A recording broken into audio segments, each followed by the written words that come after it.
Good afternoon, I'm Katie Wilson and you're watching A News. Now, the major stories making headlines today. Putin declares a 3-day ceasefire in Ukraine starting May the 8th. Ukraine is ready to support a full, lasting ceasefire. North Korea confirms for the first time that it has sent troops to fight for Russia in the war with Ukraine. Large parts of Spain and Portugal are hit by power outages, knocking out subway networks, phone lines and traffic lights.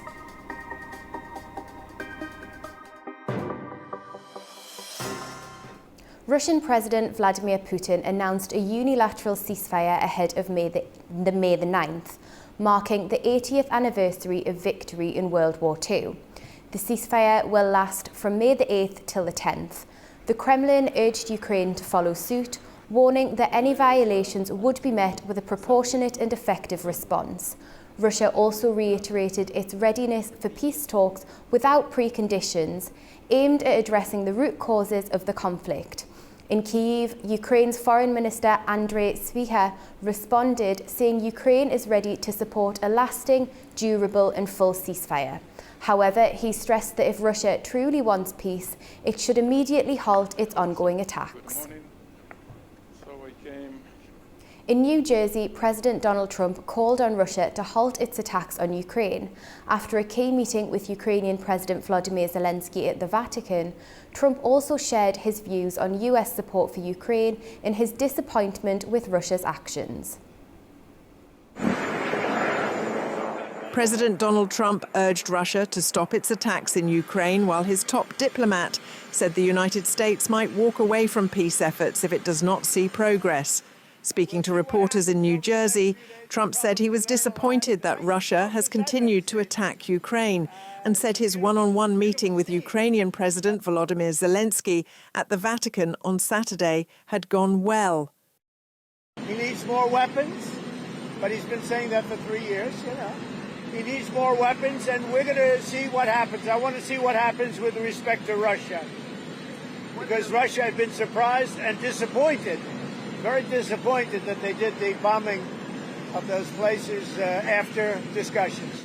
Trump and Zelensky, who were in Rome for the funeral of Pope Francis, met in a Vatican basilica on Saturday to try to revive faltering efforts to end the war in Ukraine.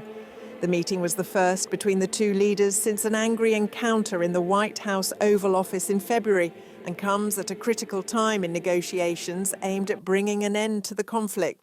Answering to the questions of reporters, he mentioned about his relationship with President Zelensky after that meeting. It was never bad. We had a little dispute because I disagreed with something he said, and the cameras were rolling, and that was okay with me. But we had a dispute. But look, he's in a tough situation, a very tough situation. He's fighting a much bigger force, much bigger. And that force has not been very distinguished, It's been a lot tougher than they thought, but it helped them when we gave them $350 billion worth of weapons or cash. The US president also addressed the future of Crimea. Is Zelensky ready to give up Crimea, do you think, Mr. President? Oh, I think so, yeah. Look, Crimea was 12 years ago. That was President Obama. They gave it up without a shot being fired. So don't talk to me about Crimea. Talk to Obama and Biden about Crimea. I was just wondering what Zelensky thought. And remember, this is Biden's war. This isn't Trump's war. I came in to try and solve a problem. And the problem is so many people are being killed. Trump rebuked Russian President Vladimir Putin after that meeting, saying on social media that there is no reason for Russia to shoot missiles into civilian areas. In a major escalation of its support for Russia, North Korea has admitted for the first time that it deployed troops to fight in the Ukraine war, part of a growing military alliance sealed by a treaty between Kim Jong-un and Vladimir Putin. North Korea has officially confirmed it sent troops to fight alongside Russia in the Ukraine war, marking the first public acknowledgement of its direct military involvement. According to state media, leader Kim Jong-un approved the deployment under a strategic partnership treaty signed with Russian President Vladimir Putin last year. 김종은 동지께서는 on the basis of the analysis and judgment that the prevailing situation was conformed to the invocation of Article 4 of the Treaty on Comprehensive Strategic Partnership concluded between the Democratic People's Republic of Korea and the Russian Federation, Comrade Kim Jong-un decided on our armed forces' participation in the war and informed the Russian side. North Korea claimed its forces played a key role in helping Russia regain control of the Kursk region. According to Ukrainian officials, an estimated 14,000 North Korean troops were sent, including 3,000 reinforcements. Lacking armored vehicles and drone warfare experience, they took heavy casualties but adapted quickly. Earlier, Russia confirmed North Korean troops fought in the region, highlighting growing military ties between the two nations. At least 68 people were killed and dozens more injured in a US airstrike on a migrant detention centre in Yemen's Sadr region, according to Houthi-affiliated media. The facility, reportedly housing African migrants, was among several locations hit in and around the capital, Sana'a, with additional casualties reported. The US military has not yet commented on the incident. The Sadr facility held migrants from countries like Ethiopia who often travel through Yemen in hopes of reaching Saudi Arabia for work. Tensions between India and Pakistan are rising after an attack in Kashmir killed 26 people. The two sides have been exchanging gunfire along their de facto border. New Delhi blames Pakistan for backing the attackers, a charge Islamabad has denied. Ishan Garg tells us more from New Delhi. In a recent sign of escalating tensions, India has banned 16 Pakistani YouTube channels. It includes some news outlets as well. New Delhi says they are propagating hatred and misinformation against India. This comes just days after India suspended a key water-sharing agreement with Pakistan. Officials here say that they will block crucial river water supply that could strain water and food security for a majority of Pakistan's population. Islamabad has called it an act of war and has accused New Delhi of destabilizing the region. Amid rising tensions, the Indian Navy has been holding military drills off the coast of India's western coast. They are testing anti-ship and anti-surface cruise missiles to reiterate, officials say, the Navy's combat preparedness. Now, defense experts say that India could carry out targeted military strikes on Pakistani territory. This comes after Prime Minister Narendra Modi said India will hunt down the terrorists to the end of the earth in a rare English language speech last week. While the restive region of Kashmir is no stranger to violence, the attack on civilians this time has led to an outpouring of grief and anger. Locals, businesses and civil society groups have been organizing protests demanding justice for the 26 people killed in the terrorist attack. The international community is weighing in as well. Washington is urging both India and Pakistan to reach what it calls a responsible solution, while countries such as France, Germany, along with the European Union, have expressed solidarity with New Delhi. China says it condemns the Pahalgam attack and has added that Beijing supports Islamabad in safeguarding its sovereignty and security interests. An escalation of tensions, analysts warn, could plunge Asia into a crisis at a time when the region is still dealing from the fallout of the Israel-Hamas war and Russia's attack on Ukraine. Ishan Garg for A News in New Delhi. Let's stick with those rising tensions between India and Pakistan. New Delhi has accused Islamabad of orchestrating a terror attack in Kashmir, a charge Islamabad denies. In response, Pakistan has deployed fighter jets across its airspace. The international community is urging both countries to show restraint, with growing concerns about the possibility of a wider conflict. Hira Mustafa reports from Islamabad.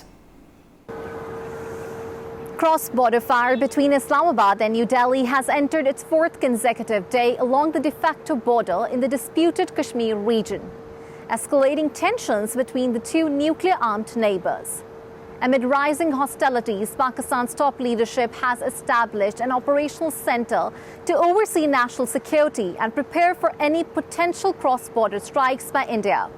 Security forces across the country remain on high alert, with the Pakistan Air Force actively patrolling the skies and troops reinforcing positions along the Indian border.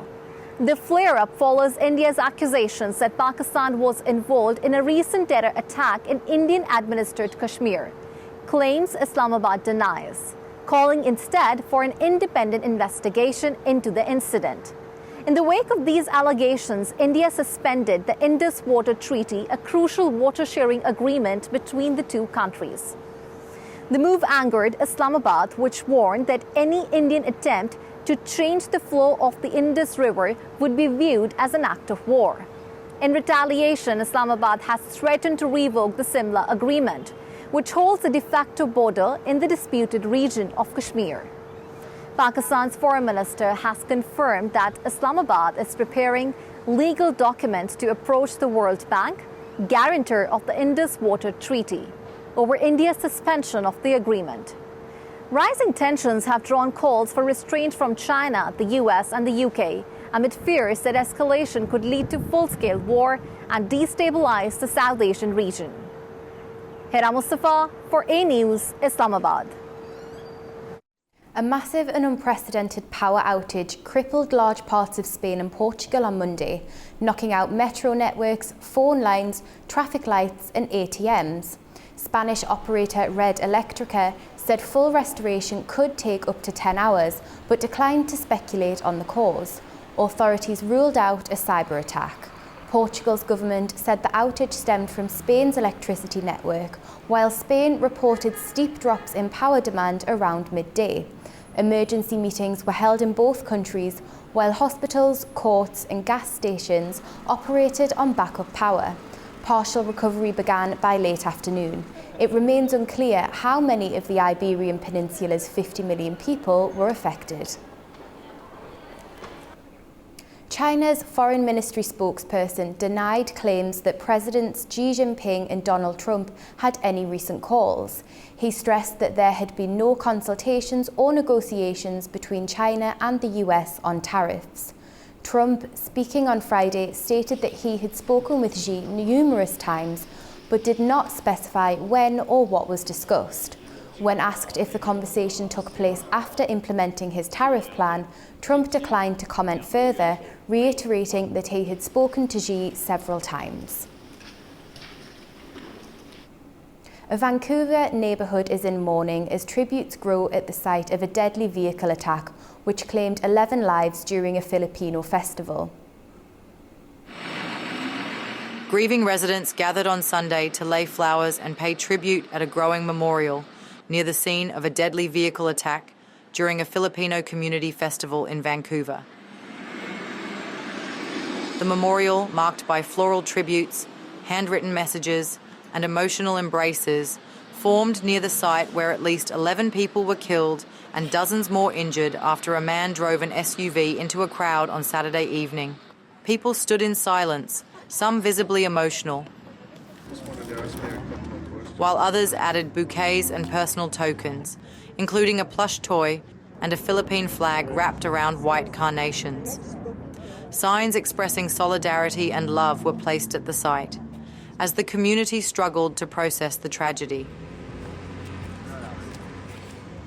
Police officers continued to canvass the neighbourhood, going door to door in search of eyewitnesses. A heavy security presence remained near the cordoned-off area along Fraser Street, where the incident took place during a local celebration honouring Philippine national hero Lapu-Lapu. Authorities arrested a 30-year-old Vancouver man at the scene and confirmed he had a history of mental health issues. Canada's Prime Minister Mark Carney has visited Vancouver, meeting with local officials and community members to offer his condolences and support. As a result of the deadly car attack, which occurred on the eve of the federal elections in Canada, Canadian Prime Minister Mark Carney paused election campaigning. The issues leading his campaign include Labour and tariffs.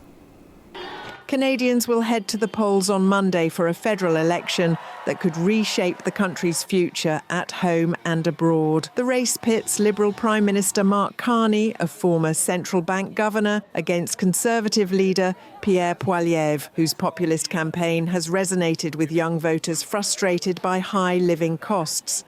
The Liberals are slightly ahead, with 40.5% support compared to 37.5% for the Conservatives. The election comes amid unprecedented tensions with the United States.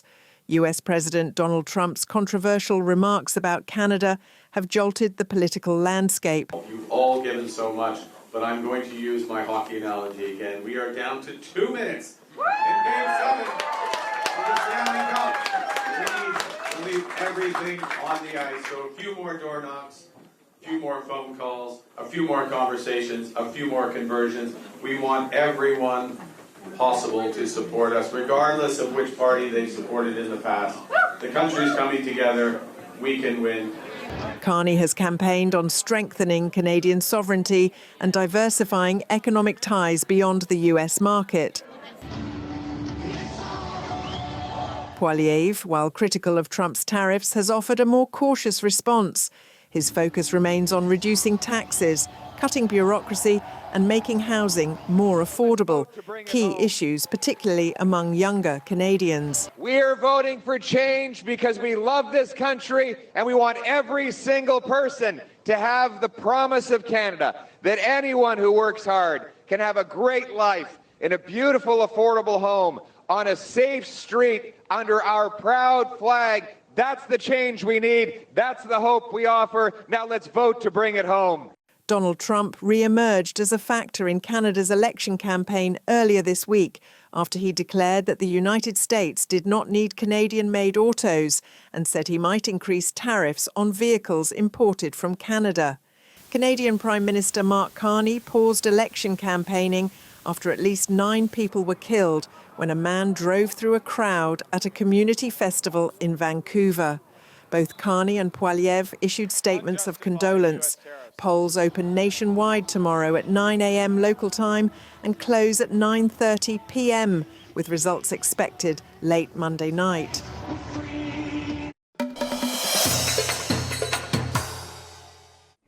Azerbaijan has just been entrusted with the leadership of the Global South NGO platform.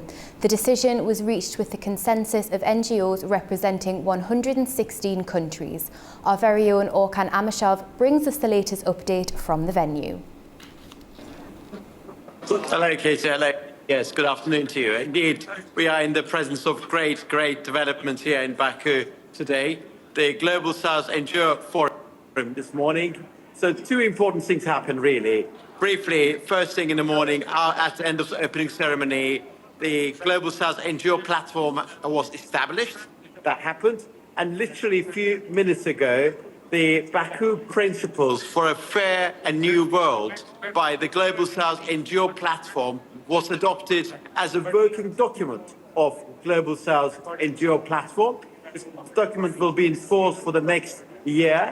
And also with the agreement of NGOs from 116 countries, the leadership of this platform was entrusted to Azerbaijan.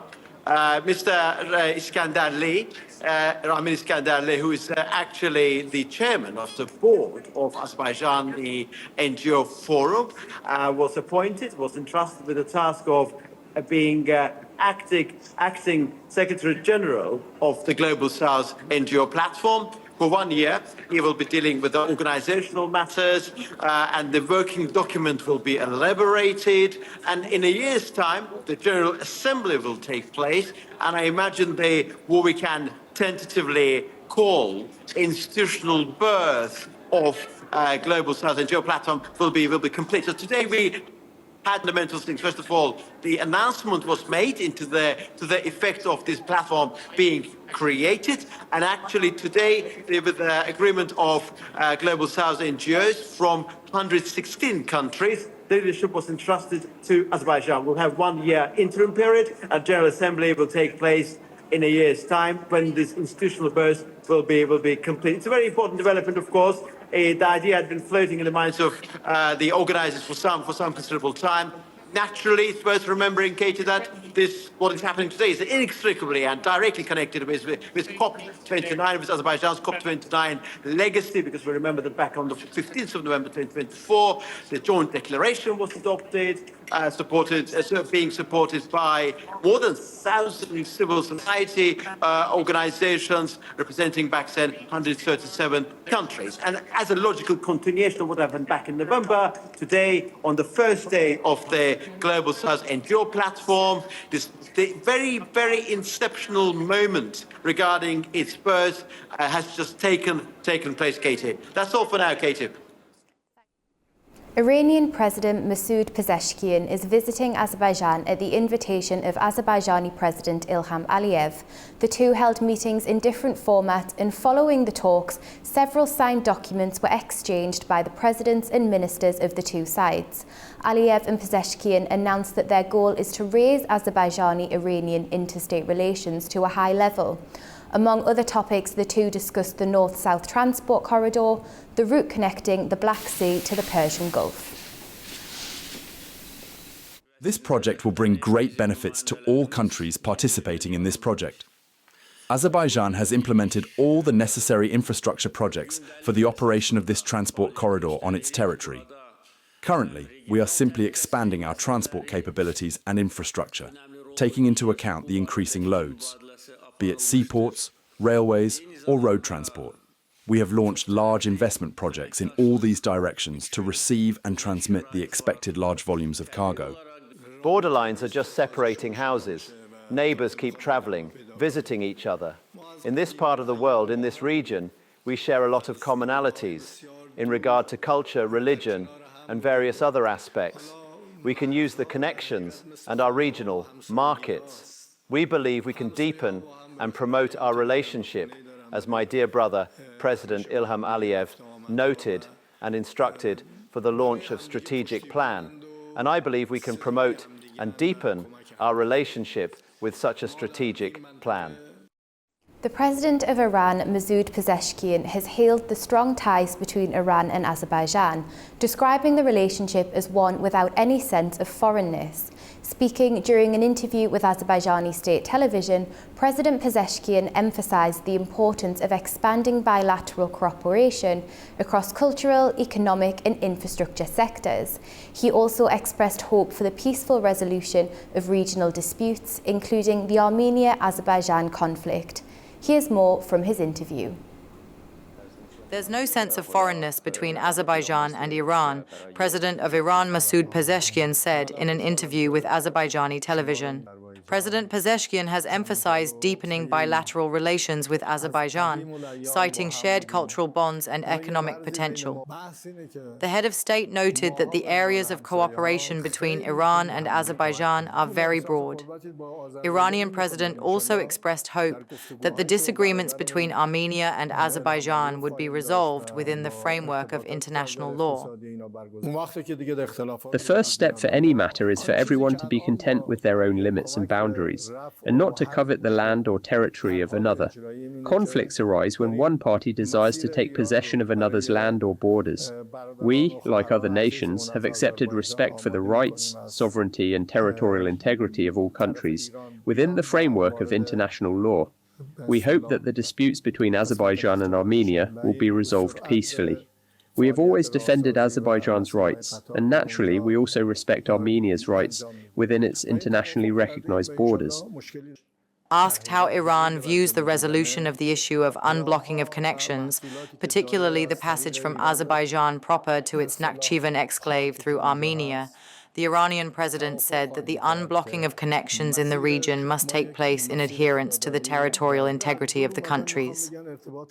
At present, Iran is facilitating a route for our Azerbaijani brothers and sisters.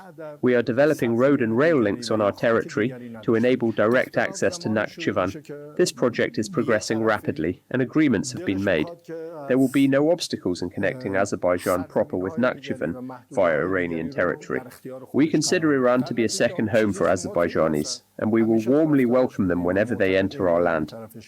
In the interview, President Pezeshkian also added that the Astara-Astara and Astara-Rasht railway projects could strengthen trade relations between Iran and Azerbaijan.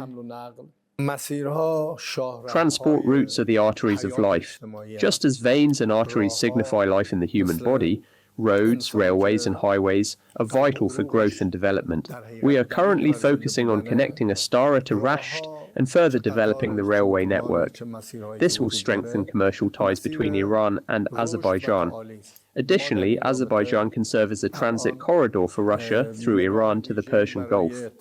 Likewise, Iran can serve as a transit route for Azerbaijan's goods to be exported worldwide via the Gulf. We are working rapidly on our side to complete these routes, and we look forward to finalizing agreements with our dear brother, the President of Azerbaijan, to accelerate internal and north-south transport links. Pezeshkian also emphasized the deep-rooted ties between the two countries. Iran has declared Monday a national day of mourning to mark the casualties of the fire on Saturday, which triggered a large blast on a port in the southern city of Bandar Abbas. Our correspondent Turaj Shiralilu brings us the latest update from Tehran.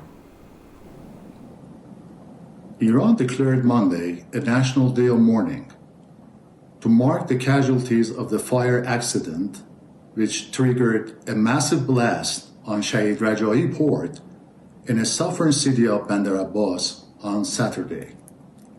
According to official figures, the tragic explosion at the port city has already claimed 40 lives and left about 1,000 people injured. Port operation is reportedly back to normal, and the majority of the wounded people were discharged after receiving outpatient treatment. President Masoud Pezeshkian, who is on a state visit to Baku, Republic of Azerbaijan today, flew to Bandar Abbas on Sunday to inspect the rescue efforts and also to chair the special crisis committee meeting. Port authorities said the fire was contained on Sunday afternoon. An investigation has started to probe the cause of the fire in Iran's biggest container hub. Minister of Interior Eskandar Momeni, who is appointed by President Pezeshkian to oversee the relief operation, said that a special committee is assigned and is collecting evidence related to the explosion. An initial report by customs officials indicated that a depot of hazardous chemicals in the port's regular storage area caused the massive fire and the subsequent explosion. According to First Vice President Mohammad Reza Aref, the details of the incident would be revealed as soon as they are confirmed. Meanwhile, leaders from neighboring countries, including President Ilham Aliyev of the Republic of Azerbaijan, as well as international organizations, have poured in support messages and also expressing condolences to their Iranian counterparts. Russia dispatched today 3 firefighting aircraft, and Saudi Arabia has said it was ready to send humanitarian and technical support to the inflicted zone. Turaj Shiralilu, reporting for A News TV, Tehran. Afghanistan is seeing fresh signs of international interest in its investment opportunities as both Indian and Russian private sector investors signal their eagerness to engage. Tamim Bahis has more from Kabul. Big powers set their sights on Afghanistan, identifying investment opportunities and perspectives for economic cooperation. During a high-level meeting in Kabul, the acting foreign minister of Afghanistan told officials from India's Ministry of External Affairs that conditions in Afghanistan are now favorable for investment. He invited Indian businesses to take part in Afghanistan's rebuilding efforts. Discussions also focused on boosting trade and transit ties and on easing visa procedures for Afghan patients, students and business people. Indian officials in turn expressed interest in investing in new projects and completing earlier ones, reaffirming India's commitment to its relationship with Afghanistan. Meanwhile, in the north of the country, private sector investors from Russia visited Balkh province, where they announced plans to invest $500 million to establish a major oil extraction plant in partnership with a local Afghan company. Provincial officials pledged a full cooperation to support the project. These developments highlight growing confidence in Afghanistan's investment landscape as the country works to strengthen its economy and build new international partnerships. This is Tamim Bahiz in Kabul for A News. Thanks for spending a moment with A News. Until we meet again.